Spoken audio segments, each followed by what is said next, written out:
Welcome to the New England Motocross Show, brought to you by Snow Pro Trailers, presented by Factory Connection and Planet Fitness. I am Travis Stewart, and this is Mike Treadwell. How you doing? Good to be back here, show number 2. What do we got in store for today? Well, today we're going to be checking out footage from round number 3 at the Winchester Speed Park. They have their own series there. We're going to be checking that out. That was a Saturday race. Sunday was off to NEMXS 207. We headed there for the main motocross series. That was round number 2 of the main motocross series. And we're going to be checking up with you on what went down in Central Village. I mean, not Central Village, Jolly in New Hampshire for the NESC. We will be back right after this. This is the New England Motocross Show.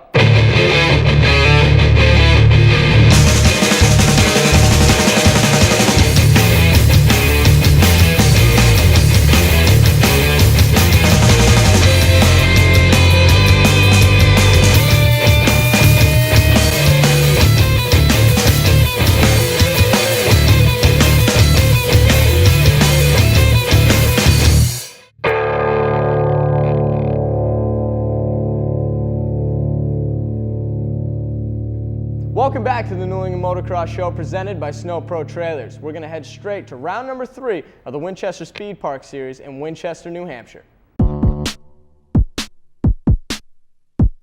We made the trip down to Winchester, New Hampshire on Saturday to get acquainted with the track before the new season got into full swing. Despite the threat of rain, the turnout for the third round of the WSP Series was astounding. Before the second practice went out, the sprinkler systems were turned on and the forecast went from probable rain to possible dust. The first big race off the line was the Open AB class. The A class had 3 big hitters ready for battle in the 31 of Michael Haysha, 634 of Josh Jones, and the 170 of Craig Doobie. When the gate dropped, it was Jones that would pull the early lead, followed by Haysha and the underpowered Craig Doobie. The fact that he was on a smaller bike did not stop him from pulling the trigger on the bigger jumps and showing a wheel on the Hondas.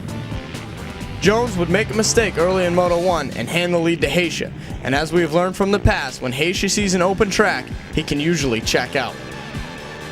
This is how they would finish, and would give Haysha the upper hand going into Moto number 2.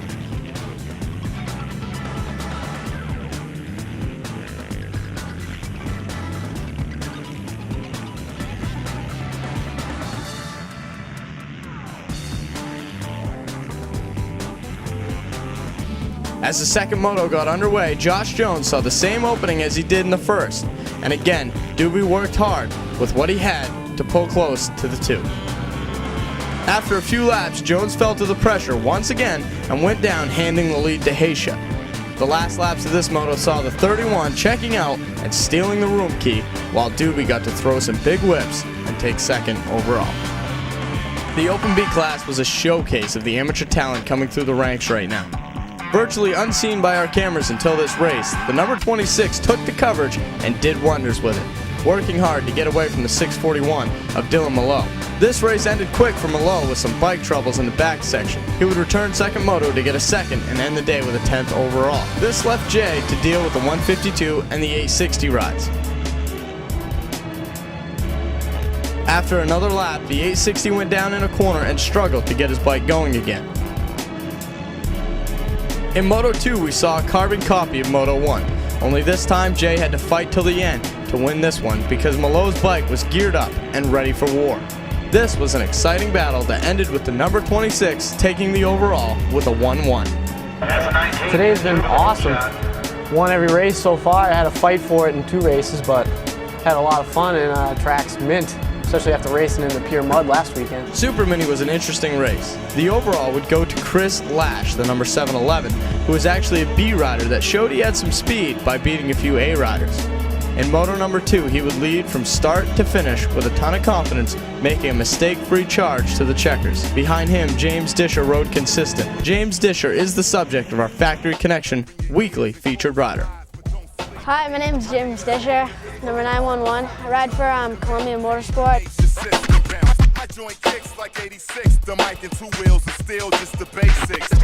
Well, I feel good on the little bikes right now. I'm trying to qualify for the for Loretta's at the regional qualifier in Pennsylvania.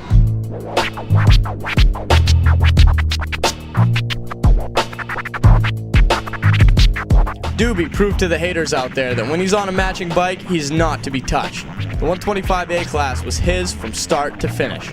Even a decent lead didn't stop him from hammering out all the big gaps and never stopped pushing his personal limits until he crossed the finish line. Behind him, Haysha put in some good laps to take second and set himself up for an overall. After Moto 1, Doobie gave us the insider of what he was all about this season and basically came out to us that he was all about having some fun with it. And in the first corner, we saw a direct result from this conversation when Haysha showed a little more than a tire on Doobie, and Craig answered back by sitting back and not pursuing the matter anymore. Haysha would end up with the overall and end the day with 2 overall victories. This is my first full year in the expert class. It's been pretty good so far. I did Southwick and here. So far, I haven't really been anywhere else. I got the first round at NESC, I didn't do too great. I think 9th overall on the Pro Expert, so it's not too bad. I started off this winter, this guy out of North Attleboro, David Briggs, he was going to work with me and do arena cross and do some of the nationals. That kind of fell through, it just kind of, put me under the bus, so now I'm here, got no sponsor, riding last year's bikes. And we won't go to death, it will go to end of your career. You need to fear from the have your Yorks in submission, now you know me, I don't play with this kids telling me, you see me, you bombing. Think twice before you step to the cutting, you who the cutting, the flaws trying to bar. That's right. 125B went to the 641 of Dylan Malone. He picked this speedway apart, section by section, putting time between him and the competition. In both motos, he made it look almost easy. We will see more from this kid in the future, and maybe see him winning some big stuff sooner than later. Been racing a little bit of NESC, did the Loretta qualifiers, been racing some Winchester. We'll be racing the regionals at Steel City pretty soon. Well, my goals will be to just keep doing good, I'd love to qualify for Loretta Lynn's, that'd be a big goal for me, but I'd like to race the Winchester regionals and do a top 5 probably there, that'd be awesome. Well, round 3 at the Winchester Speed Park was quite a race. These guys, despite the rain threat for Saturday morning, they still pulled a huge crowd. Mike, what is it about this local track in New Hampshire that pulls such a big crowd? Well, it's a big, it's a real good track. It's centrally located, southern New Hampshire. I think they can draw a lot of people from Massachusetts, Connecticut area, as well as Maine and New Hampshire. So it's got a good location. That's one good thing about it. And it's an awesome track. They have 2 different styles of tracks. They have a supercross track on one side and an outdoor track on the other, and the outdoor track is really good. So. And another thing about that track is it's a very wide open track, so anybody can go into that track, it seems, and kind of hold their own against the competition. You just got to be on the pipe, and it's kind of like a highway a little bit. We saw that with Mike Haysha. Mike Haysha is new to the A class this year, and he goes against what I could call a vet in the A class already. Is Craig Doobie, a very fast rider. What do you think about Haysha this year? Racing the A class. Do you think he can step up and be something towards the end of the season? Well, I think he can for sure. He's one of those kids that's always been touted as a good up-and-comer, but he was plagued with injuries for years. He had two really big injuries. But I think he broke both legs, came back from that, second day riding, broke both arms. So he had a couple, trying seasons struggling with injuries, but he's always been a good rider. And actually, that's one of his local tracks. That's probably why he gave Craig a run for his money. He rides there a lot, kind of, does that series. So he's, but he's a real good rider, and I think, if he keeps his head down, he can do some big things in the sport. I remember growing up, he was always a huge name, on the mini bikes and stuff. Definitely could be, a lot further in his game if it wasn't for all those injuries. Yep. Well, we're going to head off right now to round 2 of the main motocross series, and that was at NEMXS 207 in Lyman, Maine. This is round 2 of the main motocross series, and the intensity on the track is still as high as week 1. Now the riders had a feel for where they sit in their classes, and the only element that was coming into question was how NEMXS 207 was going to affect the field. The track looked good for the new season, and everyone was excited to get the racing underway. Super Mini saw some new blood with the 91 of Zachary Ainsley.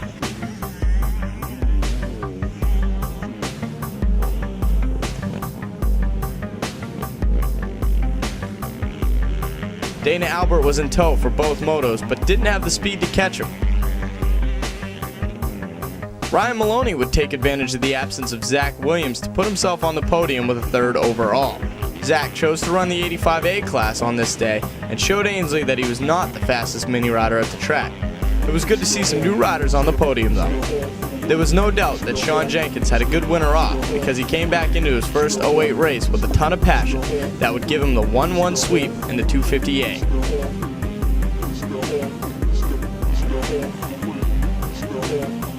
Moto 1 was his way of saying that loud and clear when he walked away from the Central Maine Power Sports ride of Al Elliott.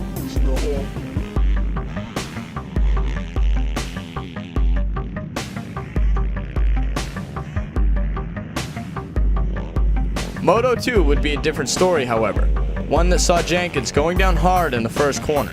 Sean is not a rider that gives up easily though. He remounted his Rochester Motorsports ride and rode hard.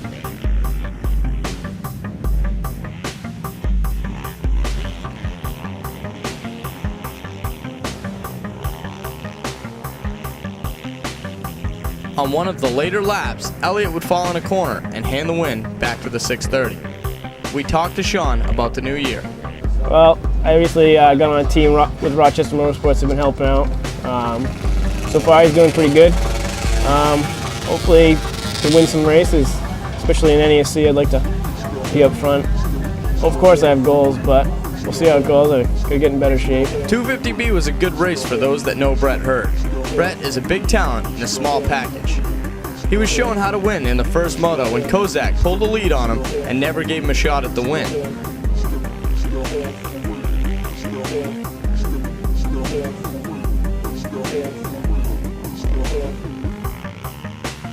But when the gate dropped for Moto 2, Brett found the opening he needed to get away.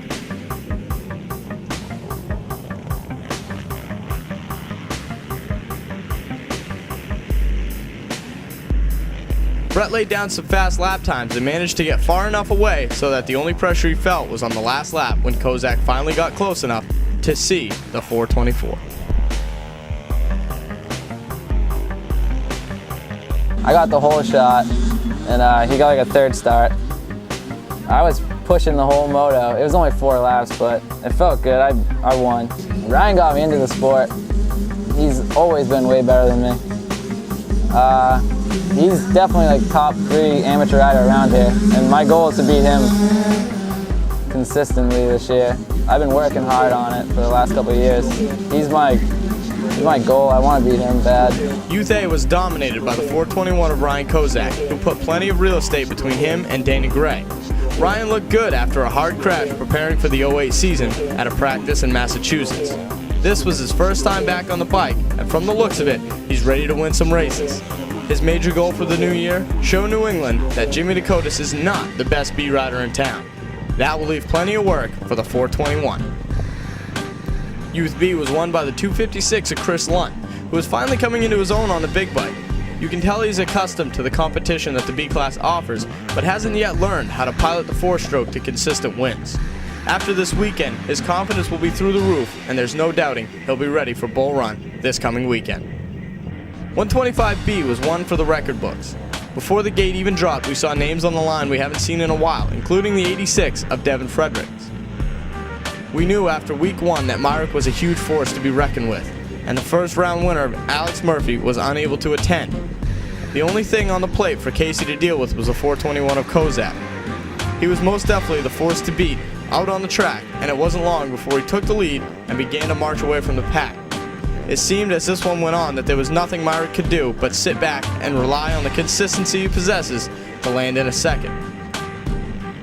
But just like that, Kozak found himself on the ground, and Casey took the lead.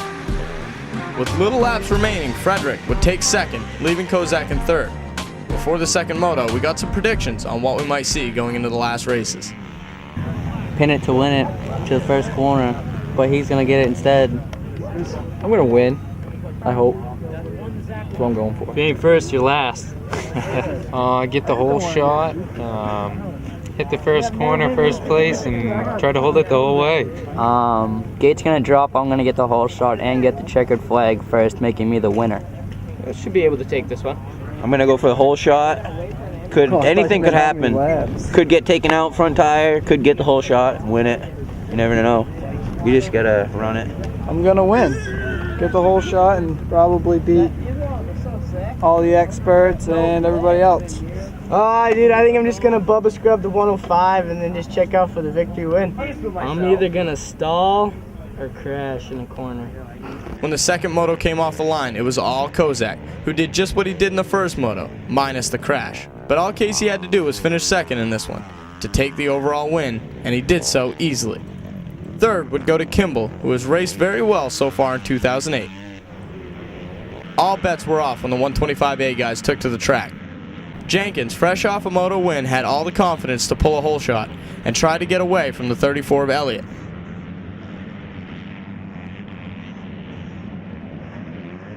But with 2 laps remaining, Elliott moved into the inside on Sean and laid it all on the line for the win.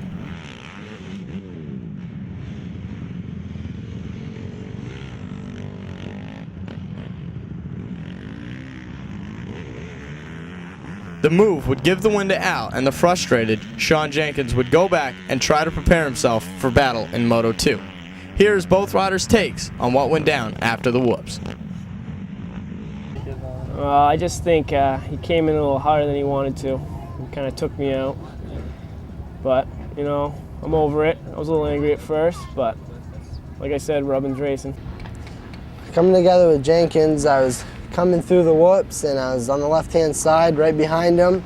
And after the whoops, he had the outside and I came in on the inside and he let the clutch go out of the berm and just bumped into me. And we both went down. And I picked my bike up and went. His bike stalled.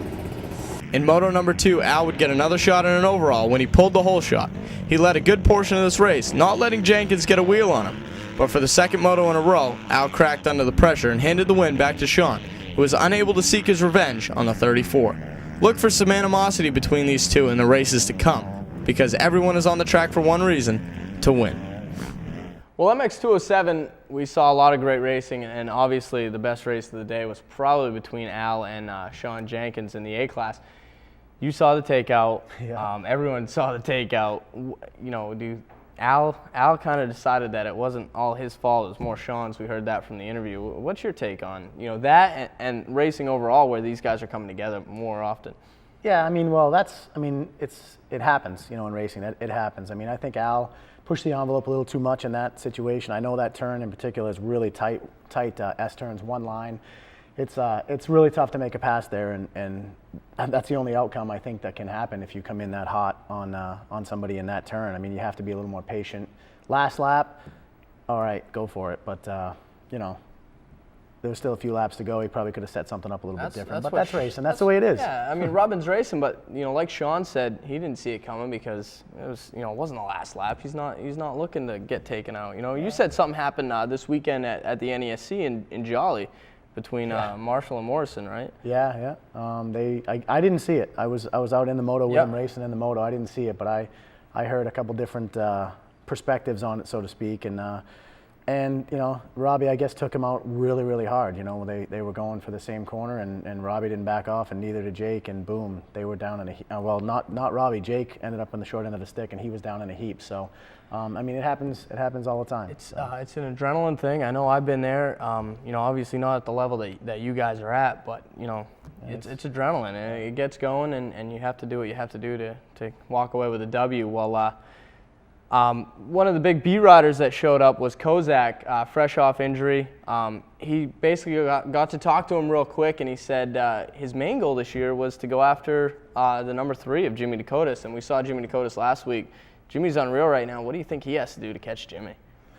I think everybody's trying to chase Jimmy. I mean, that's the bottom line. He's the fastest B rider in New England, and probably one of the fastest on the East Coast right now. I mean, he's phenomenal. I mean, he's running lap times consistent with the A riders, so I think that Kozak's that's a pretty tall order to fill. I mean, to try and catch him and beat him, hey, it's good. If that's your goal, I mean, you got to have good goals and everything, and that's a lofty goal for anyone in New England right now, trying to beat Jimmy, but. It's a good goal. Hopefully he can achieve it. Well, it shows where Jimmy's at in his game right now, where we're 2 shows in, and we didn't even get to see him this weekend. I didn't anyways, and we're talking about him again. Everyone's gunning for Jimmy. We're going to take a quick break here on the New England Motocross Show. We will be right back with some more motocross action.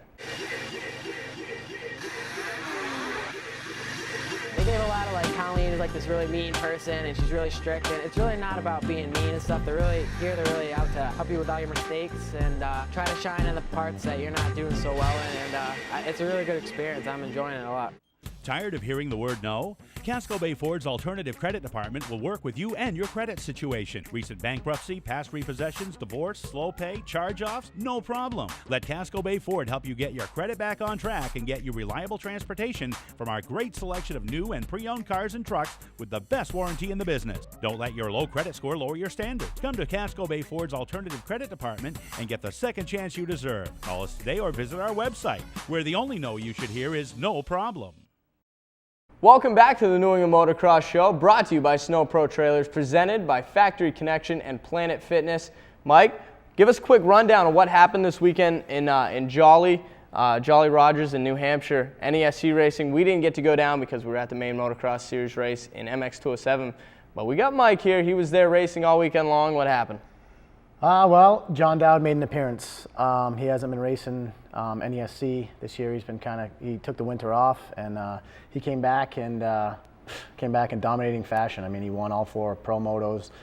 He won a couple of vet motos. I think the young guys that had been winning, Robbie Marshall's been winning most of the motos so far this year. I think he got a rude awakening on what Dowdy can do, you know. So it was, I mean, it was all him this weekend as far as the A class goes. It was strong battles between Mike Picone, Robbie Marshall, obviously Keith Johnson was in there. There was a lot of good guys up there today. Simon Holmans came down from Canada. It was a lot of guys, so it was tough. It sounds like the NESC of old. I remember back in the day when I was racing, the A class was, phenomenal. All classes were phenomenal. Yeah. I can't believe I missed that race. I love going to a race and seeing all these guys on the line, and NESC is one of the big channels for all these guys to come into, because that's a race with a lot of talent. It shows when Simon Holmans comes down from Canada, he's a top 5 contender in the big class in Canada, and he comes down and he can't even pull a win out of these guys. You said Jimmy was there. How'd Jimmy do in the B class?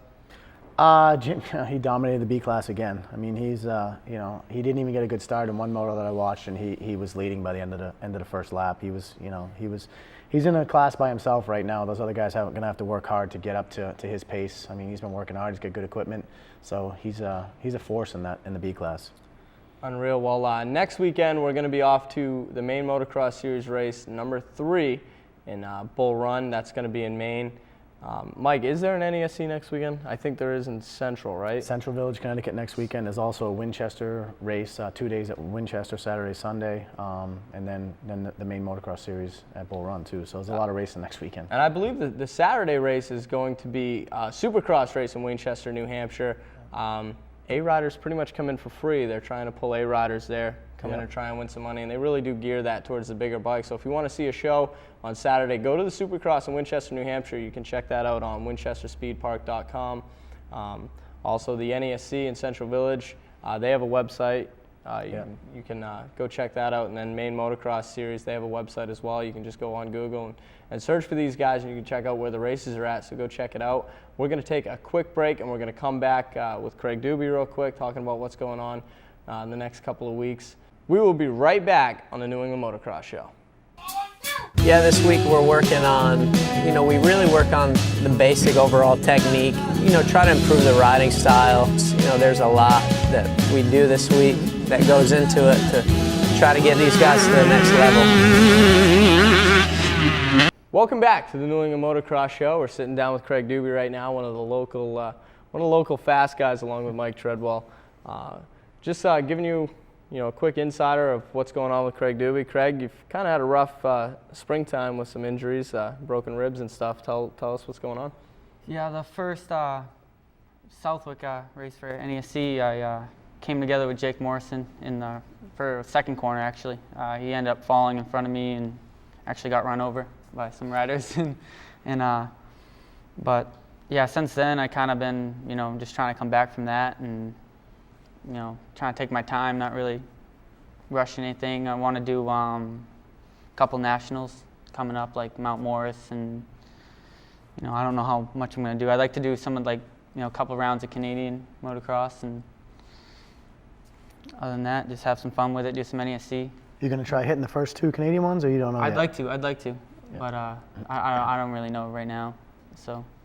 Well, right now we're in the middle of shooting a week-long piece that's going to be airing in 2 weeks, featuring Craig, featuring Mike. We're going to be traveling around Maine, hitting a bunch of the tracks that you don't get to see, the tracks that don't get raced out there. But there are some awesome tracks out there, some awesome ride spots. We even pulled in a couple of ramps and hit some cool ramps. Craig had himself about 60 feet in the air this morning. We actually have a preview of that you'll be able to see in 2 weeks. Here's a look at what's going to be going on that week.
Today is fun. There's no pressure. It's not like we're out there doing motos and trying to train real hard or whatever like that. Today it's just it's all about having fun and just trying to hit some cool jumps and hitting some turns good and just basically having a good time. Not any pressure.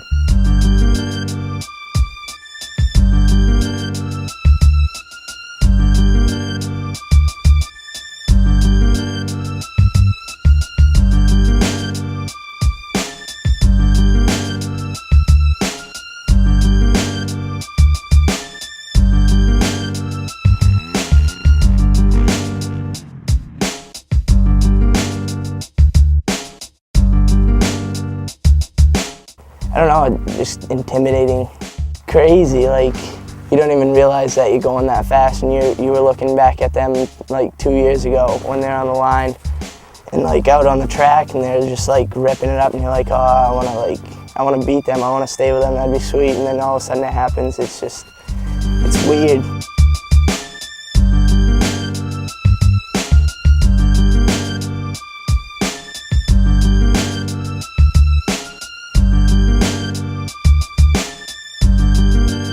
In the middle of the summertime when it's 100 degrees outside and all your buddies are going to the lake and going jet skiing and you're going to a track to pound out motos because you have to, because you got to train hard that weekend. Well, I hope you enjoyed that preview, and like I said, Snow Pro Trailers hooking us up with a rig for that one, pretty much sponsoring that whole week. You'll be able to see that in 2 weeks when we head out to California for the first 2 rounds of the Nationals. And it's going to be pretty cool, some free ride, showing the fun side of motocross, really. Yeah. All right, well, guys, this has been the New England Motocross Show. Remember, check in every week, Saturday mornings, 8:30 a.m. Also, check it out on the New England Motocross Show's website. It's NEMXS.com. That's NEMXS.com. We'd like to thank Snow Pro Trailers, Planet Fitness, Factory Connection. If you want to see more about more to do with Snow Pro Trailers, go to snowprotrailers.com. This has been the New England Motocross Show. Thanks for hanging out, guys. Peace.